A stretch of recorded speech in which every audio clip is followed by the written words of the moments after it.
Win दोघांमधील ही तुटेना या मालिकेच्या आजच्या भागामध्ये असं बघायला मिळतं की आपली श्वेता आणि निकिता दोघी इकडे ह्या स्वानंदीच्या घरी आलेल्या असतात. तेव्हा आजी ज्या आहेत त्या स्वानंदीला बोलतात की स्वानंदी, मी माफी मागते बरं का तुझी. त्यानंतर समर जो आहे तो श्वेतासमोर जातो आणि बोलतो की रडू नको श्वेता, मला अगोदर खूप गिल्टी वाटतंय. मी तुझ्यावरती विश्वास नाही ठेवला, माझा भाऊ असून सुद्धा मी त्याच्यावरती विश्वास नाही ठेवला. माणसं ओळखतो, एवढी मोठी कंपनी चालवतो, एवढ्या लोकांशी डील करतोय, प्रत्येकाच्या बाबतीत मी खंबीरपणे उभंही राहतो, मला माणसं ओळखता येतात, परंतु मी माझ्या मलाच नाही ओळखू शकलो. असं पण इकडे समर जो आहे तो बोलत असतो. माझ्यातल्या भावनेने या सर्व गोष्टींवरती मात केली, असं पण इकडे समर जो आहे तो बोलत असतो. यामध्ये तुझी काहीच चूक नाही आहे. कंपनीचा बॉस म्हणून मी तुझ्या पाठीमागे खंबीरपणे उभं राहायला हवं होतं, परंतु मी तुझी पाठ सोडली. सॉरी ह्या शब्दाने काहीच भरून येणार नाही आहे, तरी पण आय एम रिअली सॉरी असं म्हणत समर या श्वेताचे हात जोडून माफी मागत असतो. तेव्हा स्वानंदी समोर असते, अंशुमनही समोर आलेला असतो. समर बोलतो की हा व्हिडिओ जेव्हा मी बघितला तेव्हाच माझा विश्वास बसला.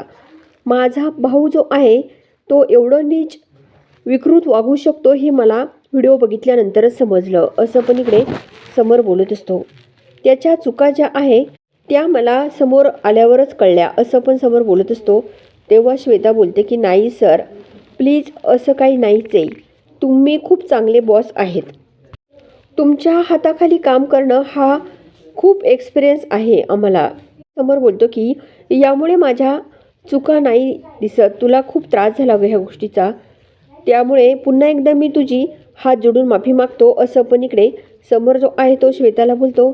तर श्वेता बोलते की प्लीज सर, तुम्ही हात नका जोडू सर, अहो मी खूप लहान आहे, तुम्ही खूप मोठे आहात, प्लीज सर हात नका जोडू, असं श्वेता ही सर्वांसमोर समरला बोलते.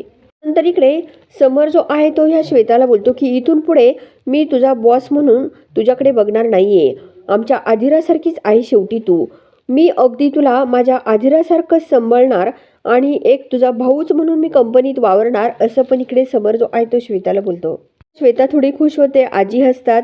श्वेता लगेच आपल्या ह्या समरला थँक्यू सर असं बोलते. त्यानंतर सॉरी दादा असं बोलते. तेव्हा स्वानंदी थोडीशी हसते. त्यानंतर समोर बोलतो की अजिबात घाबरायचं नाही श्वेता, तुझ्या केसाला सुद्धा धक्का लागणार नाही इथून पुढे. ज्याला स्त्रीचा सन्मान करता येत नाही ना, त्या व्यक्ती मला माझ्या डोळ्यासमोर सुद्धा नको, असं पण इकडे हा समोर बोलत असतो. मध्ये आजी ज्या आहेत त्या अंशुमनला बोलतात की उभा काय राहिला इथे, फक्त चल श्वेताची माफी माग. तेव्हा आता अंशुमन फक्त ह्या श्वेताला सॉरी असं बोलतो. तेव्हा इकडे आजी बोलतात की नुसतं सॉरी नाही बोलायचं, तिच्या पायावरती डोकं ठेवायचं मग सॉरी बोलायचं, असं आजी बोलतात. आता अंशुमनला खूप मोठा धक्का बसतो. आजी बोलतात की तुझी ही घाणेरडी वृत्ती आहे ना, ती मला चिरडून टाकायची, तू श्वेताच्या पायावरती डोकं ठेव आणि मगच माफी माग, असं ही आजी बोलत असते. नंतर अंशुमन आता ह्या श्वेताच्या पायावरती डोकं ठेवतो आणि सॉरी असं बोलतो.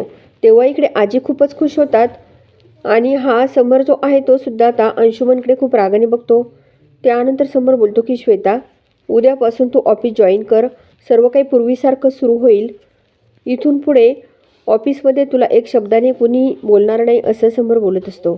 आणि अजून एक जबाबदारी तुला एक महत्त्वाची द्यायची, म्हणजे तू ज्या प्रसंगामधून गेलेली आहे त्या सर्व स्टाफशी तू एकदा मनमोकळेपणाने बोलायचं आहे, आपल्याला त्यावर काहीतरी कारवाई करता येईल, तू सर्वांशी एकदा बोल, असं पण इकडे हा समर जो आहे तो श्वेताला बोलतो. त्यानंतर समर बोलतो की माझ्या ऑफिसमध्ये मी कुठलीच हॅरॅसमेंट सहन करणार नाही. त्यानंतर इकडे श्वेता जी आहे ती या निकिताची आणि आनंद सरांची सुद्धा थँक्यू म्हणून माफी मागते. इकडे स्वानंदीची सुद्धा माफी मागत असते. तेव्हा स्वानंदी बोलते की अगं माझी कशाला माफी मागतेस. त्यानंतर इकडे स्वानंदी बोलते की हे बघ श्वेता, तू जे करायचं ते केलं, अशा प्रत्येक मुलीने हिमतीने वागायला हवं गं श्वेता, असंही स्वानंदी बोलत असते. नंतर इकडे आता समर बोलतो की आता मला अंशुमनला शिक्षा द्यायची आहे. तेव्हा सर्वजणी अंशुमनकडे बघतात. मल्लिका तर खूप टेन्शनमध्ये येते. त्यानंतर इकडे समर जो आहे तो बोलतो की अंशुमनला मी कधीच माफ करणार नाही आहे, त्याला शिक्षा ही मिळायलाच पाहिजे, असं समर बोलत असतो. त्यानंतर इकडे समर बोलतो की श्वेता तूच सांग याला कुठली शिक्षा द्यायची, तू आत्ता पोलिसांना बोलावं, लगेच याला ताब्यात देतो मी, असं समर बोलत असतो. आता मल्लिकाची आई ती समोर येते आणि बोलते की प्लीज मी तुझ्यासमोर हात जोडते, त्याला पोलिसांमध्ये नको देऊ. शेवटी आपल्या घरातली गोष्ट आहे, घरातली गोष्ट जी आहे ती घरातच ठेवायची, असं पण ही मल्लिका बोलत असते. अरे घरच्या घरी त्याला काय शिक्षा द्यायची ती दे, परंतु त्याला पोलिसात नको देऊ, असंही मल्लिका बोलत असते. ते बोलतात की अगं मायेची नाही तर न्यायाची वेळ आहे. ही वेळ आपली आदिरा आणि अर्पितावर जर आली असती तर तू अशी बोलली असती का? असंच बोलली असती की आपण हँडल करू म्हणून? तेव्हा मल्लिका बोलते की नाही, मी फक्त ठरवायचं घरीच ठरवा असं बोलले. त्यावर इकडे अजय बोलतात की थांब आता, श्वेता सांगेल त्याला कसली शिक्षा द्यायची, तू त्याच्यावरती संस्कार करायला कमी पडली मल्लिका, असं आजी बोलत असतात. त्यानंतर इकडे आनंदीची आई ती बघत असते. आजी या मल्लिकाला खूप बोलत असतात. तेव्हा मल्लिका आता रडायला लागलेली असते. ती आता साडीचा पदर आपल्या तोंडाला लावते आणि आता तेथून रडतच इकडे साईडला उभी राहून बघते. त्यानंतर समोर बोलतो की माझा तुला पूर्णपणे सपोर्ट आहे, पुरावा पण आहे. तेव्हा इकडे श्वेता बोलते की सर, मला पोलीस स्टेशनमध्ये जायचं असतं तर मी अगोदरच गेले असते. शेवटी कंपनीचं नाव खराब होईल, मला हे करायचं नाही सर, असंही श्वेता आपल्या समोरला बोलते. त्यानंतर इकडे समोर जो आहे तो बोलतो की त्यामुळे याची शिक्षा जी आहे ती व्हायलाच पाहिजे. आपल्या वागण्याची, आपल्या ह्या सर्व परिणामांची काय शिक्षा मिळते हे त्याला कळायलाच पाहिजे, असं पण इकडे समोर जो आहे तो बोलत असतो. त्यानंतर इकडे श्वेता बोलते की सर, हे जर तसं असेल तर मला असं वाटतं की याचा निर्णय जो आहे तो स्वानंदी मॅमच घेतील, असंही श्वेता बोलते. शेवटी मला स्वानंदी मॅडमने शेवटपर्यंत साथ दिली तर मला नक्की काही सांगता येणार नाही. ह्या सर्व गोष्टीमध्ये स्वानंदी मॅमनेच मला खूप मदत केली, असं पण इकडे श्वेता बोलत असते. याचा निर्णय जो आहे तो स्वानंदी मॅमनेच घ्यावा असं मला वाटतं, असंही श्वेता बोलते. त्यामध्ये इकडे आदिराच्या मोबाईलवरती कॉल येतो. आदिरा ही साईडला निघून जाते. त्यानंतर रोहनने या आदिराला कॉल केलेला असतो. आदिरा लगेच फोन उचलते. इकडे रोहन बोलतो की माझ्या मोबाईलमध्ये तुझा नंबर ब्लॉक केलेला होता, त्यामुळे कॉल येत नव्हता. तेव्हा आता इकडे आदिरा ओके ओके असं बोलत असते. त्यावर इकडे रोहन बोलतो की काय झालं सगळं, तू का ओके ओकेच बोलती फक्त. त्यानंतर इकडे आदिरा बोलते की इथे खूप मोठा एक इश्यू झाला. आज फायनली नंदूताईने हे सर्व एक्सपोज केलेलं आहे पुराव्यासहित, असं पण इकडे आदिरा रोहनला सांगते. खूप अंशुमन दादा जो आहे ना तो क्रेझी वागतो, लाडून ठेवलाय ना खूप, त्याचं वागणं नाही पटलं मला रोहन, असं इकडे ही आदिरा सांगत असते. त्यानंतर आदिरा बोलते की रोहन मी तुझ्याशी नंतर बोलते, मी तिकडे जाते, थांब आता. इकडे समोर जो आहे तो स्वानंदीला बोलतो की स्वानंदी मॅडम सांगा की नेमकं काय शिक्षा द्यायची याला. तेव्हा स्वानंदी बोलते की नाही, आपण पोलिसांमध्ये नाही जायचं. त्यावर समोर बोलतो की स्वानंदी मॅडम तुम्ही पूर्ण विचार करून सांगा. त्यावर स्वानंदी बोलते की फक्त माफी मागून संपेल असा विषय नाही आहे. अंशुमनला काहीतरी शिक्षा तर मिळायलाच हवी. त्यांनी जर हमी दिली तर तो दुसऱ्या कुठल्याच मुलीशी असं वागणार नाही, असं आपण त्याला माफ करू, असं पण इकडे ही स्वानंदी बोलत असते. तेवढ्यात मल्लिका बोलते की तो इतर कुठल्याच मुलीशी पुन्हा कधीच वागणार नाही, मी हमी देते त्याची, असंही मल्लिका बोलते. स्वानंदी तू फक्त माझ्या अंशुमनला पोलिसांमध्ये देऊ नको, त्याला कुठली शिक्षा दे, शिक्षा तर त्याला मिळायलाच हवी, परंतु फक्त स्वानंदी तू पोलिसांमध्ये नको देऊ प्लीज, मी तुझ्या पाया पडते वाटलंच तर, असं पण इकडे ही मल्लिका बोलते. समोर बोलतो की तुम्हाला काय शिक्षा ती द्यायची ती द्या, परंतु अगोदर अंशुमन तुमची माफी मागेल, असं समोर बोलत असतो. अत्यंत चुकीचं वागलेला आहे तू स्वानंदी मॅडमशी, असं समोर या अंशुमनला बोलतो. नंतर इकडे अंशुमन जो आहे तो बोलतो की दादा मी माफी मागितली ना. त्यावर आता समोर खूप चिडतो. समोर बोलतो की माफी माग त्यांची, चल. तेव्हा आता इकडे मल्लिका बोलते की अरे अंशू, समोर बरोबर बोलतो, माफी माग तू तिची, मोठी वहिनी आहे शेवटी ती तुझी, आईसारखी असते मोठी वहिनी, आणि तिच्यासमोर माफी मागणं तुला काय कमीपणा वाटतो, माग माफी, असंही मल्लिका या अंशुमनला बोलते.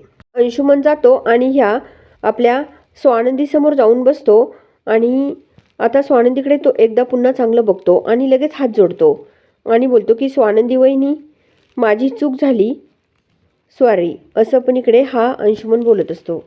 दुसरीकडे आता ही मंदाकिनी जी आहे ती इकडे घरात असते आणि ती बोलते की मल्लिका मॅडमने घरावरती संस्कारच केले नाही वाटतं आणि त्या घरामध्ये नेमकं माझी मुलगी आहे, असं मंदाकिनीला वाटत असतं. आणि मंदाकिनी बोलते की मी माझ्या स्वानंदीला आत्ताच जाऊन भेटणार आहे.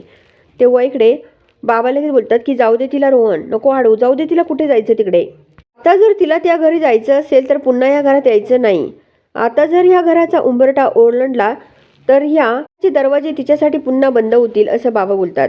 दुसरीकडे आता ही स्वानंदी जी आहे ती या आपल्या समरला बोलते की अंशुमनने या रोहिणीची सुद्धा माफी मागायला पाहिजे. तेव्हा आजी बोलतात की काय, रोहिणीला सुद्धा त्रास दिला? तेव्हा इकडे आजी बोलते की हे काय आता नवीनच. तेव्हा आता इकडे ही स्वानंदी बोलते की तो स्टाफशी खूप वेगळं वागतोय, त्यामुळे त्याला माफी मागायला लावा असं. आत्ता रोहिणीच्या हातावरती तो गरम पाणी ओतायला निघाला होता असं जेव्हा आता इकडे ही स्वानंदी सांगत असते तेव्हा तर मल्लिका तोंडालाच हात लावते. समर बोलतो की काय, बोलते की उगाच काही गोष्टी सांगू नको, त्याला काय वेड लागलं का? तेव्हा स्वानंदी बोलते की मी काही बनवून सांगत नाही आहे, मी माझ्या डोळ्यांनी बघितलं, जे झालंय ते रोहिणीच्या बाबतीत झालं, विचारा रोहिणीला, असं पण इकडे ही स्वानंदी बोलत असते. तर इकडे स्वानंदी रोहिणीजवळ जाते आणि रोहिणीला बोलते की घाबरू नको, जे काही घडलं ते खरं खरं सांग. आता रोहिणी बोलते की जाऊ दे मॅडम, त्यात काय एवढं. तेव्हा आता सर्वजण बघत असतात. त्यानंतर इकडे आता ही स्वानंदी बोलते की रोहिणी गुन्हा अजिबात सहन करायचा नाही. तर समर या रोहिणीला बोलतो की जे काही असेल ते मन मोकळेपणाने सांग. त्यावर आता रोहिणी बोलते की अंशुमन सरांना गरम पाणी पिण्यासाठी न्यायला मला 5 मिनिटे उशीर झाला आणि त्यानंतर जो प्रकार घडलेला असतो तो सर्व रोहिणी आता सर्वांसमोर सांगत असते. आजी बोलतात की ते गरम पाणी तुझ्या हातावर हा ओतायला लागला होता का? तेव्हा रोहिणी बोलते की हो आजी. तितक्यात स्वानंदी मॅडम आल्या आणि त्यांनी अडवलं असं ही रोहिणी आता सर्वांसमोर सांगते. त्यानंतर इकडे आता समर जो आहे तो आपल्या मनाशी बोलतो की आज काका जर असते तर हे असं झालंच नसतं, मीच कुठेतरी कमी पडलो, असं पण इकडे समर जो आहे तो आपल्या मनाशी बोलत असतो. तर मित्रांनो, नेमकं आता पुढे काय होणार हे बघण्यासाठी चॅनलला जरूर सबस्क्राईब करा, लाईक करा आणि व्हिडिओ बघितल्यामुळे अगदी मनापासून धन्यवाद.